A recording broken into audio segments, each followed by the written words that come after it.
Though everything happens simultaneously, we're going to tell this story in linear fashion. In the ancient Orion systems, millions of your years ago, there was a world of great suppression, where the majority of the population were in many ways enslaved and ruled over by a troika of domineering individuals.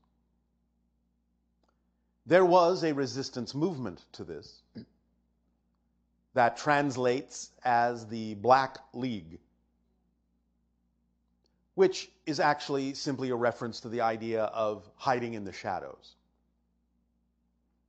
They attempted to fight back, but since they were using fire to fight fire, they were eventually overwhelmed and did not succeed in changing the fate of their world. Many souls from that time, looking to transform the energy that was so dark and so negative, sought the idea of a place where such transformation could occur. When, millions of years later, because time is relative to the soul, the Anunnaki arrived on your world and through genetic manipulation began to create from the hominid that naturally evolved the beings you now find yourselves to be, Homo sapiens, as the result of that genetic manipulation by the extraterrestrial beings known as the Anunnaki, which, by the way, come from a planet in the constellation you know as Cygnus. The idea of what has been called Nibiru was simply a way station in your solar system. It is not their origin point. Nevertheless, their world was compromised ecologically, and they were seeking to correct an imbalance by mining the substance you call gold. For in atomizing it and spreading it into the atmosphere, it would reflect solar radiation sufficiently to bring balance back into the climate changes that were severe and shifting on their world. And so they came to Earth and found that the task was beyond them after a while, and so invented the idea of workers to help them, which is you. Now, they were not supposed to do that, according to the general Anunnaki laws, and so they were recalled. But the idea that they were then given was that they had, along with others, the task from that point forward of guiding humanity in its new sentiency, in its new expression of self, forward, so that you could grow, you could learn, despite the fact that they had included in your genetic makeup some things that didn't necessarily immediately allow you the same evolutionary path that they had taken, even though you were made in their image. Now, once the human form was created, the souls of Orion knew they had some place they could go, because Earth was seen and experienced, as it is still today, as a place of cycles, where things go around and come around and come around and come around. Colloquially speaking, then, if you want to put it in your modern language, they recognized Earth as a do-over planet. That you would always get another chance, and another chance, and another chance, and another chance to work through the energies of darkness and bring them into light. But it's a little bit more complex than that. For again, over time, the souls first and foremost came into the solar system. And the first world they occupied is what you now recognize as the asteroid belt that was a planet called Maldek, which was destroyed because they didn't quite work the cycle out. And there was still a lot of conflict, still a lot of negativity, and ultimately it destroyed the planet, turning it into your asteroid belt. Now, many people did not understand that millions of years ago, not only Earth, but Mars and Maldek were habitable. Your sun, long ago, was slightly more massive than it is now, and slightly hotter, and had slightly higher gravitation, pulling the planets in a little bit closer into what you call the habitable or Goldilocks zone, as your scientists say. So all 3 planets were habitable at that time. And so the souls began first and foremost to incarnate into the evolutionary beings on Maldek, and as we said, that didn't necessarily turn out as they planned. Next, they went to Mars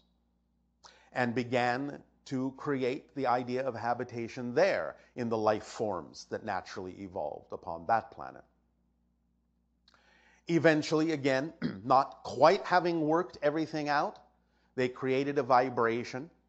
that allowed for a giant asteroidal impact to blow off the atmosphere of the planet. Now, there are still some primitive life forms on that planet, which you will discover soon enough. But the idea then became that the Earth was the only planet left in the solar system, whereby they could once again start up the cycle after the Anunnaki had created Homo sapien, and they found a home here on your world in terms of soul incarnation from Orion. And the Homo sapien on your planet,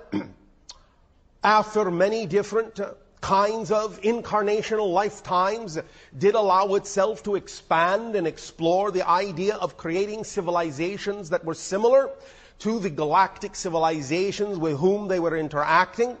and thus brought about some of the first and earliest civilizations on your planet, that which you call now in your faded memories the idea of Shamballa, the ideas of Lemuria or Mu, the ideas of Atlantis, or in its original name, Aztlan. The idea being that as these civilizations were formed, each had a specific relationship to the vibration of the earth in a very different way than what you experience now on your planet. The idea of the ancient Shamballa, in what you call the ancient Gobi Desert now, was actually a lush paradise at that time, and was formed as a center of learning, a center of spiritual growth, to aid and assist the Homo sapien in refining their vibration to a very high level. And they learned through these techniques of meditation and so forth, where this was first formed, many different ideas that were downloaded from higher levels, higher planes, what you may even call the idea of source or Akashic records. In that sense, they were a very learned society. But the idea also is that they knew things would change as they expanded out over the world. There were also other extraterrestrial infusions from time to time, what you may call interbreedings, and again the creation of certain genetic lines on your planet that would be for the purpose of aiding and assisting the Homo sapien in vibrationally connecting to its higher self. But being what it is, Earth goes through cycles, and there have been many of what you call cataclysms on the Earth that many times have wiped the slate almost clean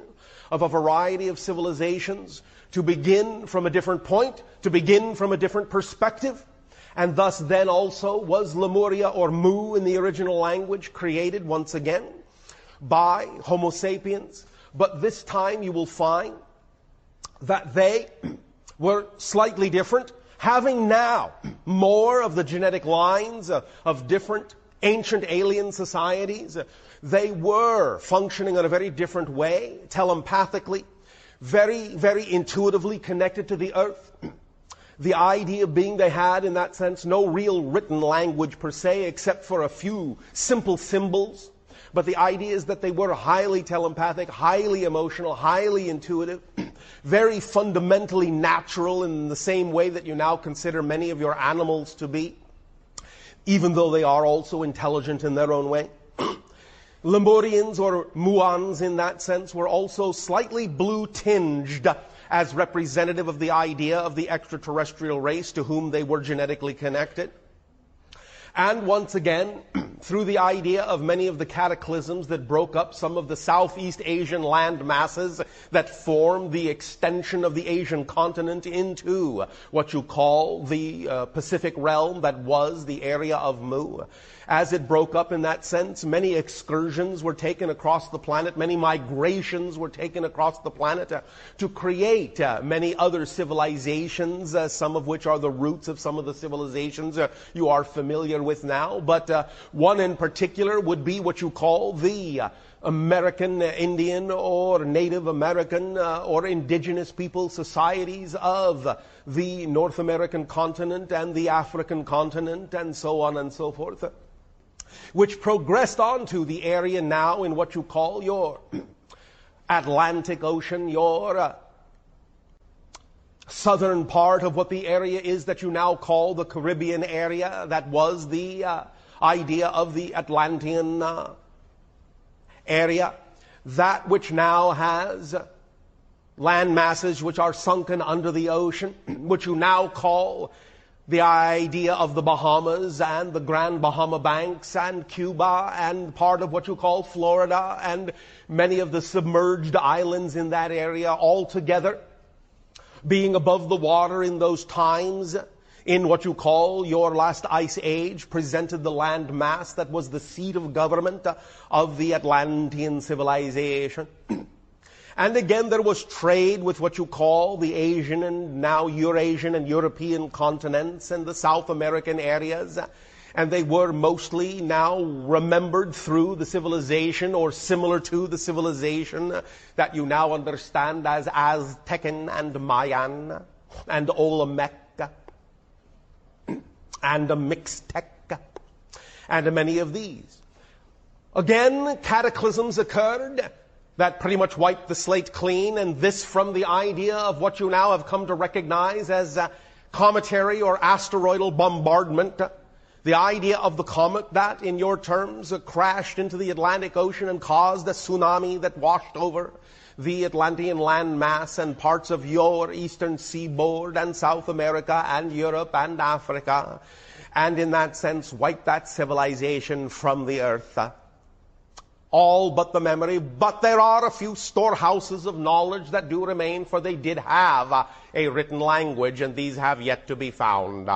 But you see, again, it's a little busier than that. Because not only, then, is Earth the recycling planet for the ancient Orion story and journey of transformation, it is also the recycling planet for the Anunnaki journey and transformation because of what they had done, creating the stories of the fallen angels in your scriptures. These were the Anunnaki who had done what they shouldn't have done according to their own laws and were tasked with the idea then of guiding humans through the idea of their beginnings, of their journey on earth. But it's even a little bit more busy than that. For you see, not only then do you have the idea of the ancient Orion recycling, the Anunnaki recycling, you have the Maldek recycling, the Martian recycling on Earth, and then when you have the parallel reality Earth that destroyed itself, creating the Greys, who came through to use your DNA to create us hybrids to allow their culture to continue, you have that particular journey of recycling and transformation as well going on Earth, playing itself out, all of these things coming together, playing themselves out on Earth, again through various cycles of build-up and destruction, build-up and destruction, build-up and destruction, from Lemuria to Atlantis to the ideas you express as your world wars. These are all recapitulations of the combination of all these things playing out, overlapping, all these stories and all these journeys of transformation going on right here in the grand central station of recycling, Earth. But now, with all of this coming together,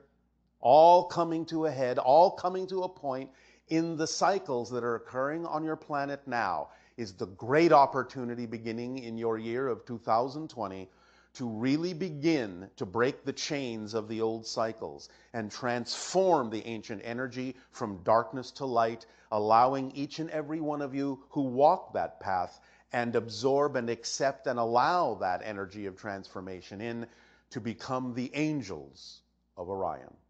and end the cycle and begin a new one of prosperity and peace and beauty and creativity and love that will expand into the Earth becoming the 6th hybrid race, and then blend with the others to become the 7th, that will allow for a radiant energy of light to go out into the cosmos and allow Earth to become a stable beacon of energy, rather than one that recycles itself over and over and over again. So this is the birth, not only of a different Earth, but of an entirely new chapter in the idea of what Earth represents to the rest of the galaxy and the cosmos, in terms of the kind of energy it can begin to radiate to act as a stabilizing beacon for many other beings who may then ultimately have their own journeys of recycling, their own transformations to experience and partake in, and then looking to Earth to shine, even as you now look to the brightest star in the sky of Sirius, to act as a beacon to guide you into your higher selves, your better selves, to become truly fully realized and allow all the genetic markers within you from ancient times to finally open up, to allow you to express the fullness of your being and to allow you to become a member of the Interstellar Alliance in full form, that becomes a beacon, a bright shining star in the sky for millions of years to come. Does that sound like a good story? All right. So begin to awaken to the fact that all of these different journeys of recycling and transformation are overlapping now. And you can become, not only as a country, but as a world, the transformation nation. Allow yourselves to know you are innately transformers, allowing the energy to flow through you in such a way that as you then add the vibration of love and light to it, can allow it to turn into eternal light, eternal guidance, and eternal beacon that others can also allow into themselves to ignite the spark of awareness within them. We thank you all for choosing to be strong enough to play these roles, for knowing that Earth was an exciting place to be at this time, and for partaking in this journey of transformation, in this glorious transformative story. You are potentially very, very, very powerful. And in your transformation, others will see that even though all of these journeys have overlapped on your world, with all of the story that they have brought with them of oppression and negativity and darkness from so many different directions, they still knew that because of the cyclic nature of your reality, that they would have a chance again and again and again and again to bring it to this point. And now you are at this point. We thank you for allowing us to share this story and multitude of stories that you contain with you at this time. So when you look in a mirror, do not just see the idea of a single Earth human, but millions upon billions of individuals amalgamated within each of you, each telling their own stories, bringing them to this world to transform them, ultimately through those that live today. You have inherited, you are the heirs of this legacy.